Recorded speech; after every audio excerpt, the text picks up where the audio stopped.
Mister Bachchan అక్కడ, మేము పోయాం ఇక్కడ.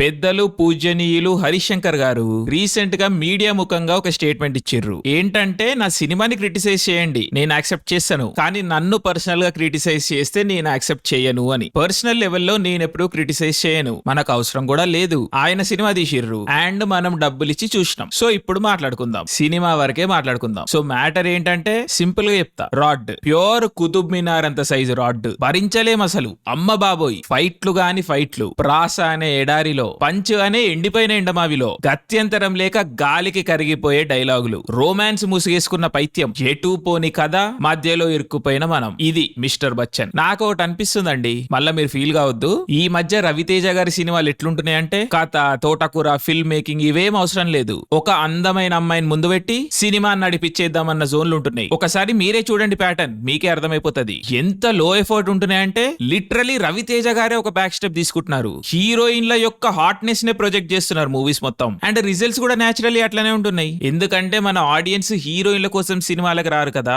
హీరోయిన్ల సీన్స్ రీళ్లలో చూసుకుంటారు. హీరో బాగా చేసిండు, సినిమా బాగుంది అంటేనే టికెట్ కొనుక్కొని థియేటర్ కి వస్తారు. ఇంత చిన్న లాజిక్ ఎట్లా మిస్ అయ్యారు? అఫ్ కోర్స్ యాజ్ ఆల్వేస్ ఈసారి కూడా ఆడియన్స్ సేఫే, కానీ మాలాంటి సినిమా పిచ్చోళ్లే బలైపోతారు. ఆల్మోస్ట్ అన్ని క్రాఫ్ట్లు కూడా ఇంపాక్ట్ క్రియేట్ చేయలేకపోయినాయి. ఇది ఒక పీరియడ్ సినిమా, కానీ ఆ టైం పీరియడ్ కి తగ్గ సెట్టింగ్, ప్రాప్స్, కాస్ట్యూమ్స్ ఏవి ఉండవు. సరే కమర్షియల్ సినిమా మూసుగేసుకొని ఉన్నారు కదా, సో అది వదిలేద్దాం. కానీ బేసిక్ సీన్ కాంటిన్యూటీ ఉండాలి కదా. ఒకే సీన్ లో ఒక యాంగిల్ లోనేమో ఒకలాగా ఉంటారు యాక్టర్, ఇంకో యాంగిల్ లో వేరేలా ఉంటారు. అండ్ ఇట్లా ఒక్కసారి జరగదు, సినిమా మొత్తం జరుగుతూనే ఉంటది. రెండు క్యారెక్టర్స్ ముందు సీన్ లో తెలిసినట్టు మాట్లాడుకుంటారు, ఇంకో వేరే సీన్ లో టోటల్ స్ట్రేంజర్స్ లాగా ఉంటారు. డే ఎప్పుడైతుందో నైట్ ఎప్పుడైతుందో అర్థం కాదు. అసలు ఆ రైడ్ లో వాళ్ళు డే అంతా ఏం చేస్తారో సరిగా చూపించారు.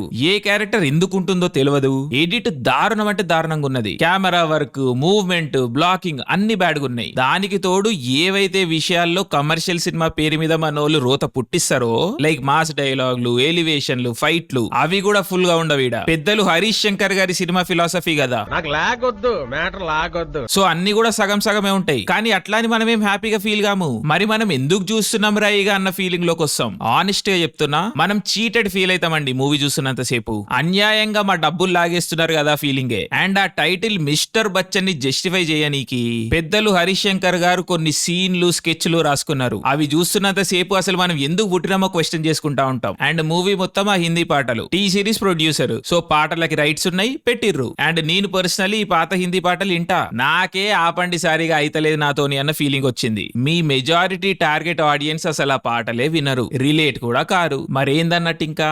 అండ్ టార్గెట్ ఆడియన్స్ అంటే గుర్తొచ్చింది, అసలు ఈ మూవీకి టార్గెట్ ఆడియన్స్ ఎవరు?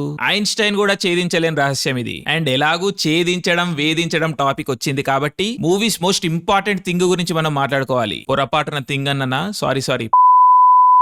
ఈ మూవీలో భాగ్యశ్రీ గారు ఒక పెద్ద ఎనిగ్మా అన్నమాట. ఆబ్జెక్టిఫికేషన్ కూడా సిగ్గుపడిపోతుంది ఈ మూవీ చూస్తే. అరే నన్నెందుకు లాగుతున్నారు బై దీంట్లకి అని. అండ్ ఇక్కడ విచిత్రం ఏంటంటే ఆవిడది ఫుల్ లెంత్ రోల్. అండ్ చాలా సీన్స్ లో ఆవిడనే లీడ్ లాగా అనిపిస్తా ఉంటది. అంత స్క్రీన్ స్పేస్ ఉంటది ఆవిడకి, ఎస్పెషల్లీ ఫస్ట్ హాఫ్ లో. అట్లానే ఆవిడ క్యారెక్టర్ ఏం చేయదు, అట్లుంటది అంతే. ఎందుకంటే మన హీరో గారి క్యారెక్టర్ చూడటానికి, అల్లరి చేయడానికి, ముద్దులు పెట్టడానికి ఒక ఫామ్ కావాలి కదా. ఆ ఫామే జిక్కి, అదే భాగ్యశ్రీ బోర్సే గారి క్యారెక్టర్. ఈ వారం ఇంకో మూవీ వస్తుంది. నేను మెంటల్ గా ఆ మూవీ గురించి ప్రిపేర్ అవుతుండే, ఏం చేస్తారా అమ్మాయిలతోని అని. కానీ అనూహ్యంగా mister Bachchan out of syllabus వచ్చింది. మనం ప్రిపేర్డ్ గానే ఉన్నాం రొమాన్స్ పేరు మీద మనం లేచే లంగర్లకి, కానీ ఈ లెవెల్లో ఉంటదని నేను అస్సలు ఎక్స్పెక్ట్ చేయలేదు. కొన్ని విషయాలు చెప్పాలంటేనే నేను షేక్ అవుతున్నా. సితార్ పాటలో వెనకాల జేబులో చేతులు పెట్టే సీన్ కే మనం అటు ఇటు అయినాం. కానీ ఇంకో షాట్ ఉంటది ఈ పాటలో, లిటరలీ ఫ్రంట్ నుండి ప్యాంట్ లో చేయి పెడతాడు hero character. I'm like what is happening?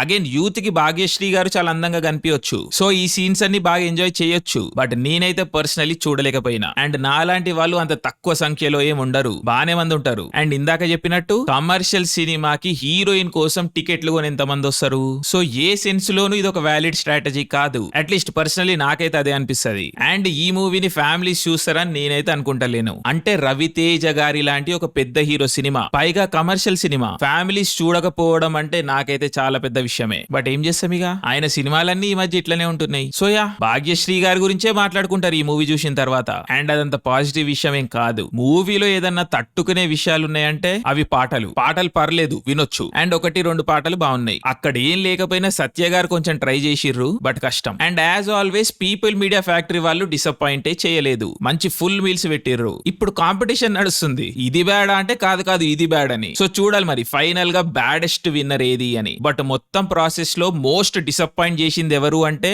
గౌరవనీయులు మరియు పూజ్య సమానులు శ్రీ హరిశంకర్ గారే. Current commercial cinema film makers లో ఆయనే బెస్ట్ అనేది నా ఫీలింగ్. ఆయన ఈ లెవెల్లో ఒక ప్రోడక్ట్ ఇస్తారు అని నేను అస్సలు ఎక్స్పెక్ట్ చేయలేదు. సో డిసప్పాయింటెడ్ అసలు. సో యా ఫైనల్ గా చెప్పాలి అంటే డబ్బులు చేసే సినిమాని కమర్షియల్ సినిమా అంటే మరి డబ్బులు చేయని సినిమాని ఏమనాలి?